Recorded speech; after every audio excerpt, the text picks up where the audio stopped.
Hi everybody, this has been a B007 back for a 10-minute spoiler-free movie review, and today I'm super excited to be talking to you about The Duke of Burgundy, which is probably one of the best films I saw in 2014 when I saw it at the London Film Festival. It is kind of funny to me that it's being released the week after Valentine's Day and the week after it was dominated at the movies, excuse the pun, by 50 Shades of Grey. Because after all, The Duke of Burgundy is also about a sado-masochistic relationship, but it's so much more beautiful and captivating and sensuous than anything that 50 Shades of Grey gives us. The movie has been made by a director called Peter Strickland, who you may remember from a British indie film called Barbarian Sound Studios that was this kind of paranoid horror thriller with the most intense sound mix, sound editing, layering, sort of enveloping you that I've ever seen in a movie. And he has come back creating a world in which he is utterly in control. And in fact, part of the dominating relationship is arguably on his behalf, because he's created this world which is indistinct in terms of you're not really sure where it is or really what period it's set in. And it sort of feels like Central Europe, maybe in the 60s or 70s.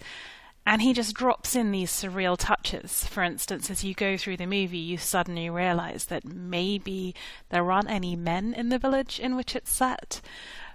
The two women at the center of this relationship are Cynthia, who is played by Chiara Dana, and Evelyn, who's played by Sidse Babett Knudsen, who, if you watch the Danish political thriller Borgen, you'll know her as the Prime Minister. And Cynthia looks about 10 years younger than maybe Evelyn.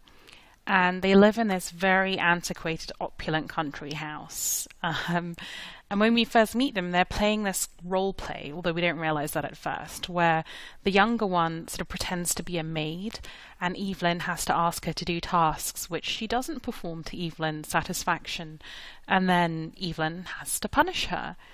But actually, it's kind of what we know about sadomasochistic relationships, which is that the masochist is actually the person in the position of power.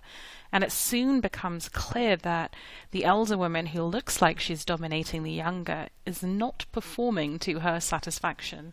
In other words, Evelyn is not putting her heart and soul into this role play in the way that Cynthia would like. She's not being imaginative enough. She's not taking it to the extreme.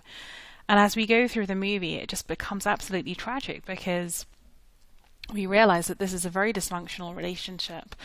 And poor Cynthia is just trying to live up to the expectations of her lover. And I guess a lot of us can sympathize with that, if not the more elaborate mechanism of their sex life. Around all this sort of relationship drama is just exploring this very odd world in which, in a very straightforward manner, the ladies can invite to their house a carpenter who's going to create a certain type of bed that's going to aid their sexual practices.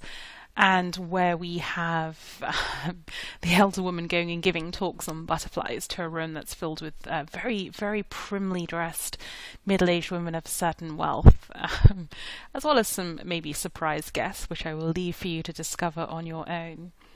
I think in a sense this is a film that's so unusual, and it's so much about listening and seeing, and every sound, every piece of costume, every gesture being interesting and fascinating, that you just have to find it on a screen somewhere and find your way into it, because it truly is a movie that is very knowing. It's playing with cinema history.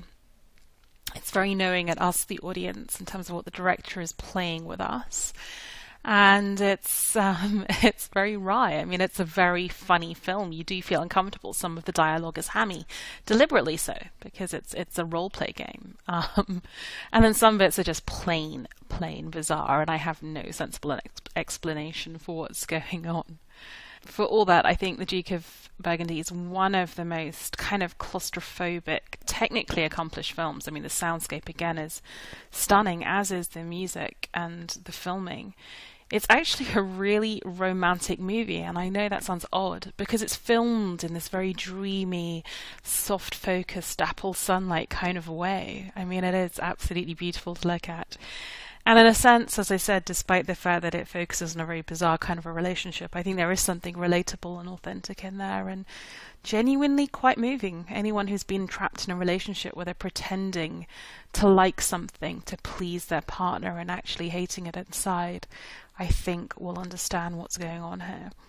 But ultimately, I just think that after Barbarian Sound Studio and the Duke of Burgundy, Peter Strickland's probably one of the most exciting British directors working today, and I just absolutely cannot wait to see what he does next. So I really hope you can find the Duke of Burgundy somewhere and that you enjoy the film. If you agree or disagree with my take, please feel free to leave a comment on the blog at b007.com. And in the meanwhile, thank you for listening.